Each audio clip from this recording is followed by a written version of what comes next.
The missus has asked me to make our living room a bit more cosy this Christmas. So what we're going to do is create a false fireplace. We've already got a log burner, but I might buy a new one yet. Don't know. But currently we have TV with some IKEA units just there. But what I'm thinking is putting the sofa here and then flipping the living room round and building a false fireplace in the centre just there. So what we'll do is move this sofa and then we'll draw it out on the wall, and so we can tweak it before we start. So let's get rid of this sofa now.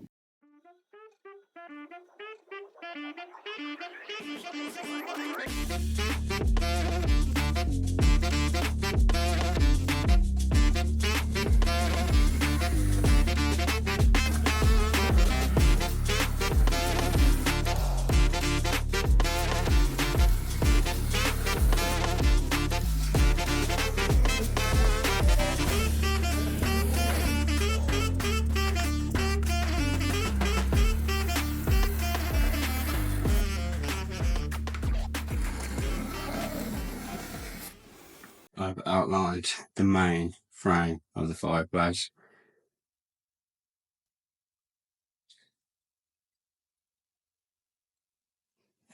So we're going to have the soundbar sitting there and then the TV sitting there. We're going to have a double socket, then a brush plate, which is going to bring, and then I've got a little tip I've seen, and I think it'll be really good, is having some 40mm piping. We'll go from there to there, and then we'll run it down into that section just there. Because eventually I'm going to build an alcove unit, so if we ever get like skyboxes or I don't know, PlayStation or anything like that, they can all go in that little cupboard. So that's going to be the main outline. It's always best to plan first. Make sure you're happy with it before you start building.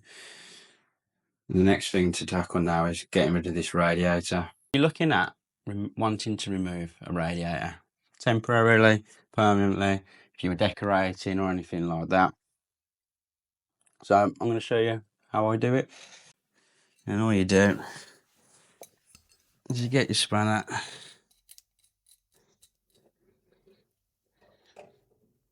and you close them down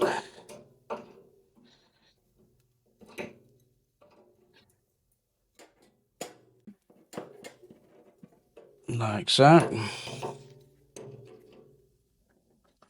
So you just make sure that's off completely, and then you can start undoing it. Obviously the radiator is still going to be full of water, so what you want to do now is do that, but get some little containers to put underneath. And the good thing is with these ones, in my house I've got all poly pipe, so it's not copper, so I have got flexibility on the pipe itself. So once you've closed them off, get your spanner,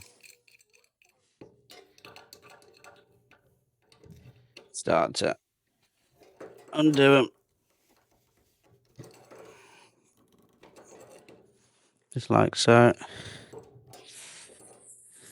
As you can see, that's draining. So what I've done is I've opened the valve just here, so that's allowing air to be sucked in and push out the water. And then just letting the water drain naturally. You can lift it, turn it upside down. It's easy with two people, but if you're on your own, if you're not in a rush, just let it drain. Finish your cup of tea, finish your coffee, and just let it drain. There's no need to rush these jobs. Just take your time. It's only trickling out, so there ain't that much water left in there.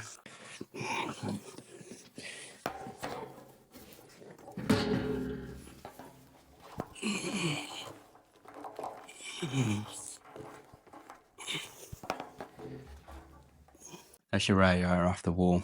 Now you can leave these in place, and you can get covers from Screwfix or Toolstation or any DIY store but you can put on there. So if the valves ever give way, it ain't gonna allow any water to come out. Take off your brackets, do your decorating, and then put your brackets back on. And you can put your radiator back onto the wall. In this circumstances, we're taking rid of the radiator altogether because we are building a false fireplace and we're going to have a log burner, an electric log burner put in place. So now we've got the radiator off the wall. What we want to do now is take these brackets off. I have about 4 or 5 DeWalt batteries, but for some mad reason, they're only charging to 2 bars. But it's happening on all my drills all at the same time. So if any of you know how to fix that, please let me know. I'll really appreciate it. So let's get these off the wall.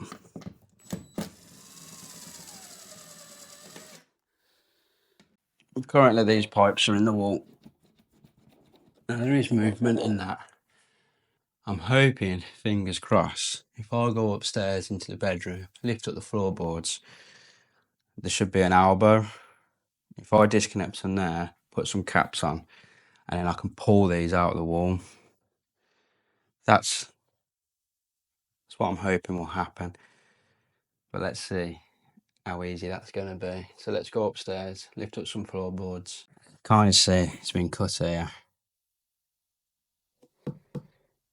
And this is virtually centre, so I assume the pipe connection is about here. So let's get me drill.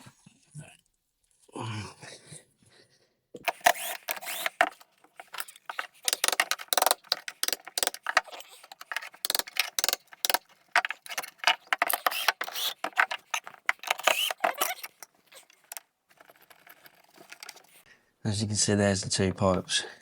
Now I was hoping there was going to be a connector there, but there isn't. And where would you be? So my next step, which I think could possibly be, is obviously we've got this radiator here. So there could be a T-junction on the radiator. So let's lift this bit up here. And as I thought, there's a junction. So realistically, I want to turn them into elbows. Now I've got these, but because I've got a 15 going down to a 10, what I need is the other connectors to get in there to take that off. So the elbows. So what I've got to do is just put some ends on just there. So what you do is you have your inserts and then your end cap. So I've already done that one.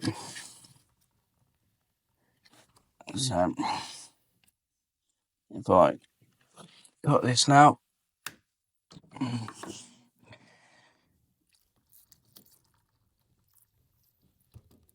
get that in, and then get that on as well. Make sure that's fully on. And there we go. Now that I've cut them from the top, hopefully now,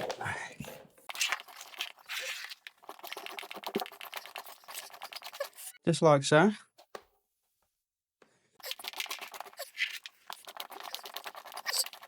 And now I can reuse them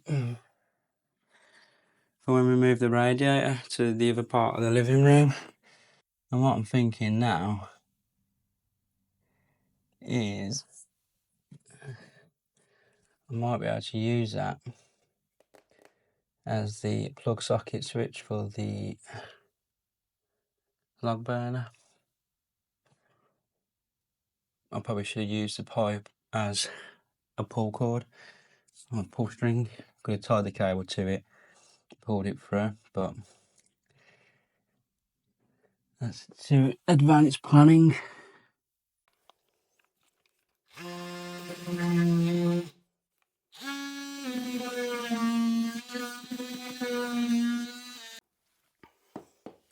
There you go. there is a back box ready for a single plug socket. I know you're going to say it should be Cat 6, but I don't have any, and I have 2 rolls of Cat 5, so I'm starting to push these up the wall now. So I've pulled them up from downstairs now.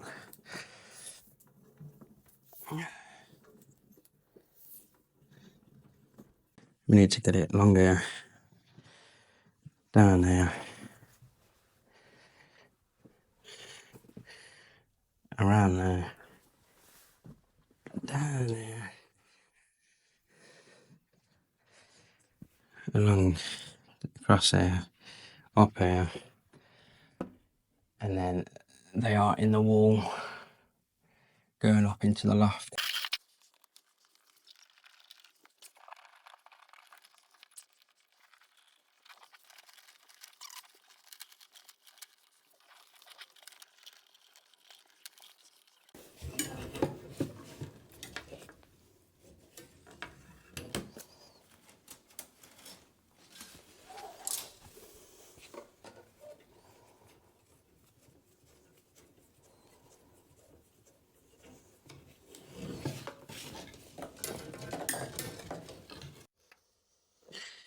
So in the loft now, I've got all my Cat 6 cable coming to there. Yeah, you stay down there with the torch, mate. So what we need to do now is get a rod down and see if I can fish it down.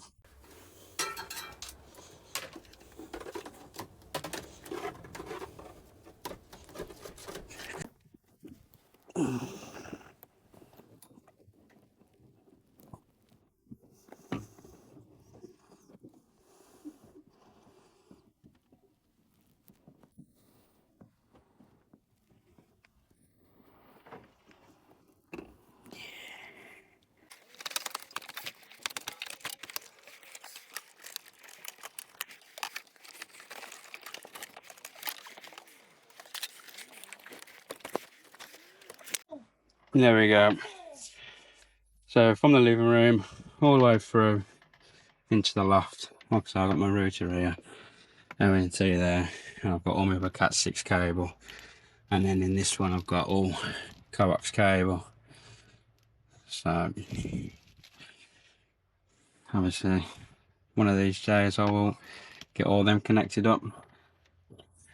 So the next cable now is getting the satellite cable and then the 2.5 twin and a half and a 1.5 twin and a half.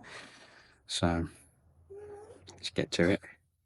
I have removed the radiator and pulled 2 Cat 5 cables from here all the way into the loft.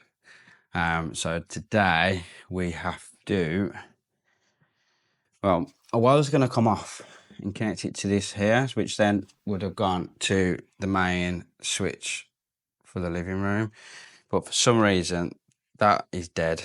The other one works, but that one doesn't, and I ain't gonna spend hours investigating why. So what I'm gonna do is pull the cable, because in here you've got, I don't know if you can see it just there, at 1.5 twin and a half is going down to there. So I'm going to disconnect that, pull it, connect it. I'm going to change this to a 3-gang switch, loop it, because I've got a 2-plate method in this house. So I'll loop a bit of earth and loop a bit of live going from into the other switch, and then that twin and a half then can come for the spotlights here.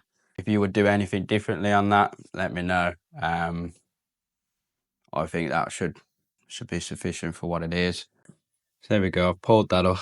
So I'm going to change this into a 3-gang, put that onto the 3rd switch, which will run up, and then then away you go, connection onto that cable, which will come down, because I know I've got a live feed going to that switch.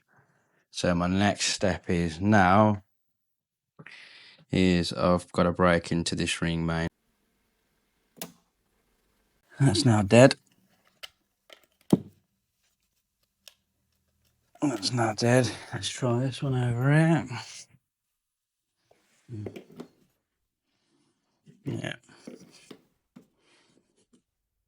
Yeah. So I've got my plug socket downstairs. So it comes in, then comes out. Which then goes to downstairs into that plug socket and then comes back to the circuit board, because that is the end of the ring main. So that's when it's returning back to the consumer unit. So what I'm going to do is cut it where you go. I have cable going down to the double, back up, down to the single, back up, and have my connection block here, and then that'll loop it back. But what I want to do now is try where these pipes work. Let's try and fish this down the wall. The chances I think it's going to be pretty slim, to be honest. Let's try my tongue.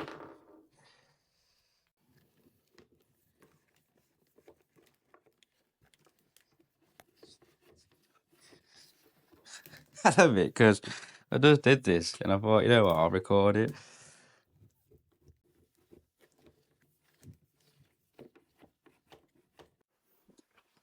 Right, yeah, right. So I've managed to fish it from there to there. I had to cut a hole because this or that tongue was keep going everywhere in the wall. I have broke a bit of that off, so that's in the wall somewhere. So, but whatever, I'm done with it. It's taking longer than I want. So I've got 2 cables now. So what I need to do now is attach it to this rod and then fish it up the wall. And then, look, the way it's going today, it'll probably come off the rod, get stuck in the wall, and then I'm gonna have to do it again. But so fingers crossed. Let's tape that on now and get it up the wall. Well, finally got there, finally done it. So this is what we've got. So we've got double socket cable, which is coming down.